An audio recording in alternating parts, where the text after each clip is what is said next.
go explore Mammoth, baby! Woo!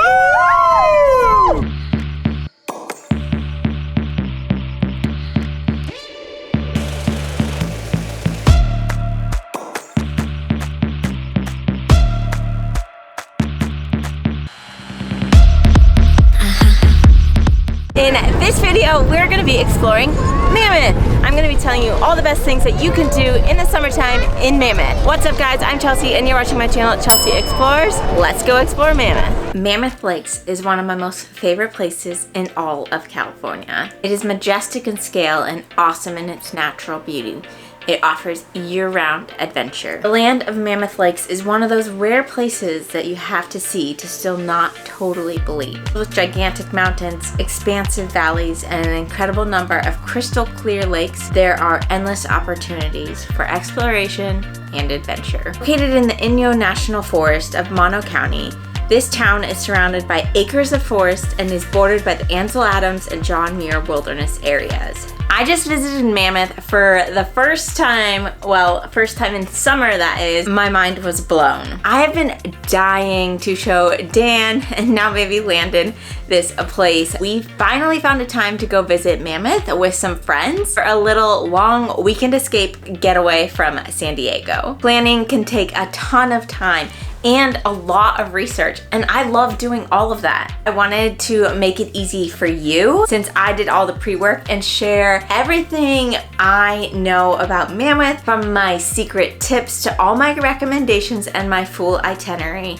This video will be great for first-time visitors as I talk about everything from lodging to activities to do in Mammoth to how to get around and where to eat.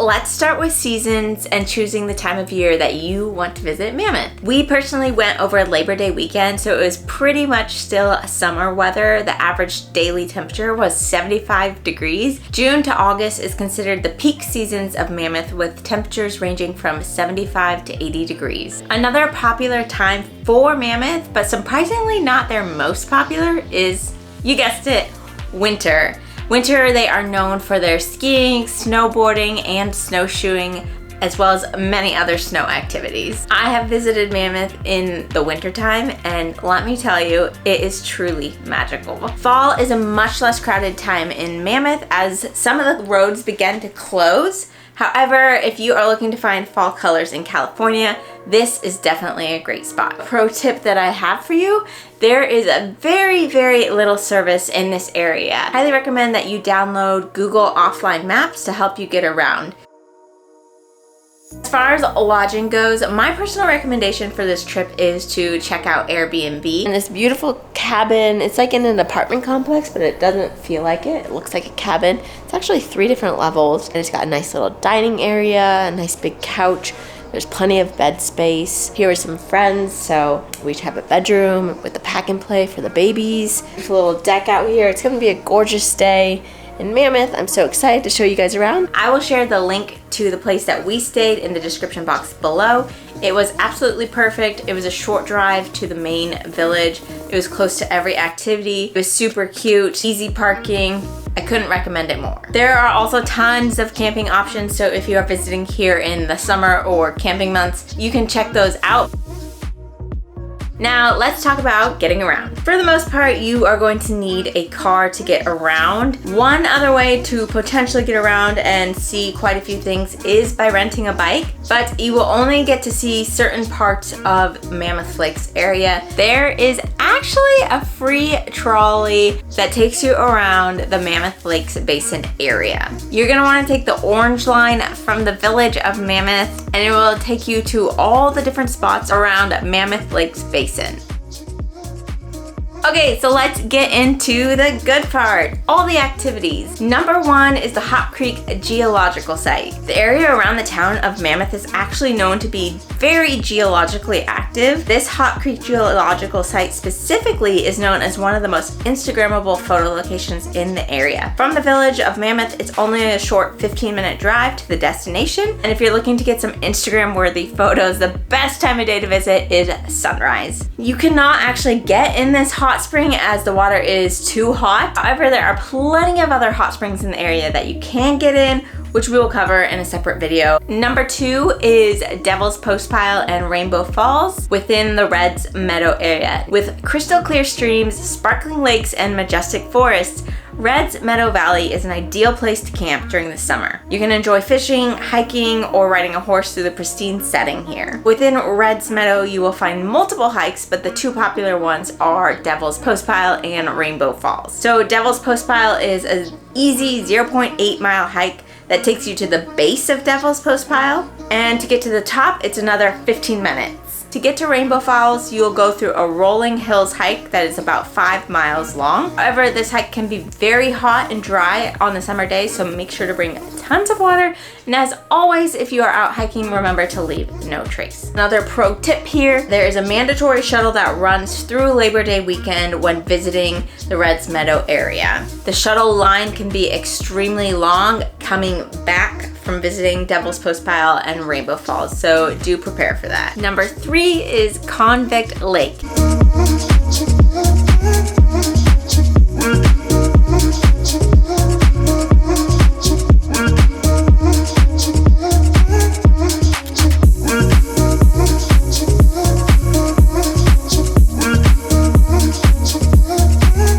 This lake is extremely easy to access, as you can basically drive right up to it. It is filled with water as clear as glass and encircled by a 3-mile long access trail and boxed in by steep backdrop of the Sierra Nevadas. It's actually one of the deepest lakes in the region. You can rent boats here, dip your toes in the water, and have a beautiful day in the mountains of the Sierra Nevadas. My personal tip is to arrive to this lake early, as the parking lot does tend to fill up quickly in the summer months. Number 4 is the general topic of hiking.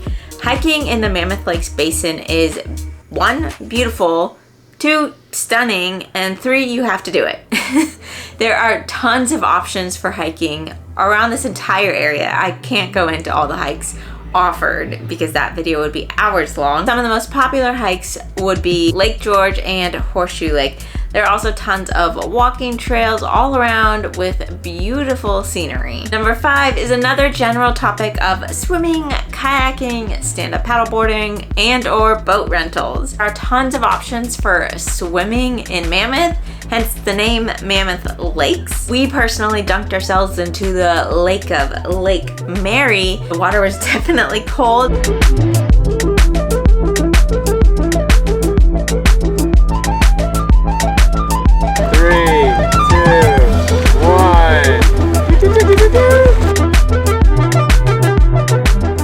Lake Mary had a bunch of small little inlets that you could hang out and relax at for the day.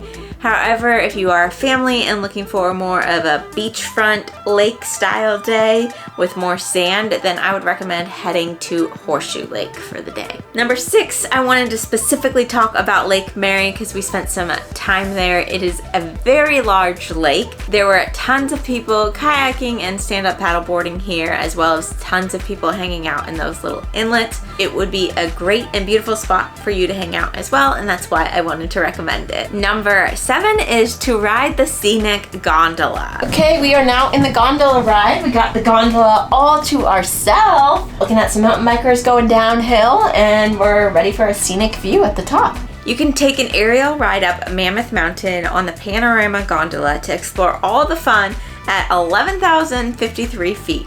At the top, snap a selfie at the summit sign, enjoy some lunch with panoramic views at the cafe up there, and discover the history and wonder of the Sierras at the interpretive center located right at the top.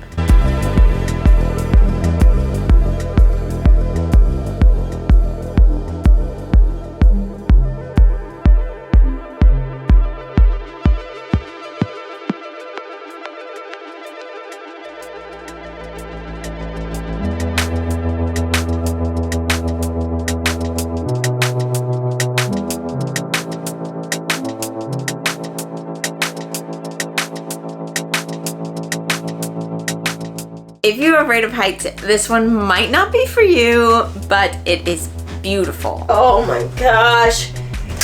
Okay, the second part of this gondola. Look how steep that is. Chelsea's not doing too well. Lena's doing great.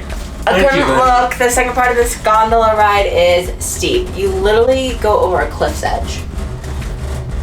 It's legit scary. Be gnarly. Those cables look like a friend to you guys. Okay. Stop. Yeah, it's doing great. You load the Panorama gondola in the building right across from the Mammoth main lodge. Tickets can be purchased on site or they can actually be purchased in the village down in Mammoth. Ticket prices also vary based on the time of year that you are visiting, ranging anywhere from like $39 to $50. Number 8 is Minaret Vista. If you're going to visit this spot, you have to visit at sunset. Maybe it's just that photographer eye in me, but it is stunning and probably the #1 spot to watch sunset in Mammoth Lakes area.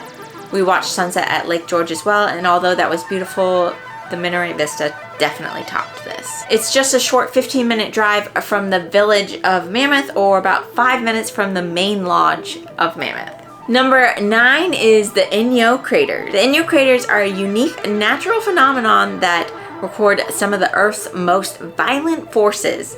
They are located at the southernmost end of the active Inyo crater chain. These incredible landforms were shaped only around 600 years ago when a powerful underground steam explosion ripped apart the forest floor and created a beautiful lunar-like landscape. Today, this uniquely sculpted volcanic terrain is easily accessible from Mammoth Lakes and offers an unforgettable sightseeing adventure. It is a very short, easy hike to access the first crater. My secret tip for you is don't go to the other craters after that first crater, because the first one is the most majestical and the easiest to hike to, and the others aren't as pretty. And number 10 is to visit the village of Mammoth Lakes. Time for some lunch, maybe some beers. We are across the street from like the downtown area of Mammoth with all the shops and the food. There's a parking lot right across the street. You do have to pay for parking. Currently here in September, it is $3 for 2 hours of parking. It's one of those pay machines where you have to place the receipt on your dashboard and just walk right across to the town of Mammoth. The town of Mammoth Lakes is a small but lively region of only 4 square miles filled with a special brand of people, population of 7,093 year-round residents with a census of 2,000 who have chosen to leave behind that urban lifestyle and traded in for unique experiences of the Eastern Sierras. What'd you get? A sticker. Fun fact, Dan gets stickers from everywhere we go and puts them on his Nalgene. Even though I'm a Stanley water bottle girl, he hasn't hopped on and does Nalgene. Got the sticker. I'm gonna put it right. I don't know. I gotta figure it out. Maybe I'll start overlapping stickers. Maybe I'll go here. Now, if you are coming from San Diego, I want to give you some options on what you can do on the way up to help break up that drive, as it does take about 6.5 hours from San Diego to downtown Mammoth. The first stop I would recommend is Alabama Hills and heading over to Movie Road. Tons of popular movies have been filmed here, and it's a great photo spot. This is a dirt road. You do not need 4-wheel drive to get here. Another great spot to stop at is called Eric Schatz Bakery. This is a super popular spot that you're gonna find along the side of the road. You can't miss it. It's got an extremely unique front outdoors. There is an Eric Schatz Bakery in downtown Mammoth. However, I recommend stopping at this one and grabbing some bread. Now let's talk about a few destinations that are just a little bit further outside the Mammoth area. But if this is your one and only time in California, then maybe you can extend your stay and check out these other places located nearby. The #1 spot I would recommend if this is your only time in California is to also visit Yosemite National Park. It's located about 1 hour away across the Tioga Pass, which is only accessible in the summer and into early fall, and then it closes for snow in the winter and springtime. If you don't have a car or don't even want to drive yourself to Yosemite, you actually can take the Yosemite Area Regional Transit. Lastly, my recommendation is to visit Mammoth Lake. This is located about 30 minutes north of Mammoth. It's one of the most unique lakes that you will ever find, with a salinity level over 3 times that of the ocean. Let's finish off talking about different places that you can eat in Mammoth. For coffee, my first recommendation is to visit Vista Coffee, which is located right in the heart of downtown Mammoth in the village section. For other food options, the village also has tons of places like Pita Pit and other easy to go fast places where you don't have to sit down. And then for lunch or dinner, I recommend checking out the Mammoth Brewery. I personally recommend sitting outside. They occasionally play live music there. You can order the food and drinks right to your table or get a flight of different beers and just enjoy your time sitting outside enjoying that Mammoth crisp air. Mammoth Lakes is a great place for the adventure lovers, families, friends, couples, anyone and everyone. It's a truly magical place and I highly recommend going, and I hope that each and every one of you get to visit it at some point in your lifetime. All right, guys, thanks so much for watching my channel. We will see you again next week for another episode on Chelsey Explores. Bye.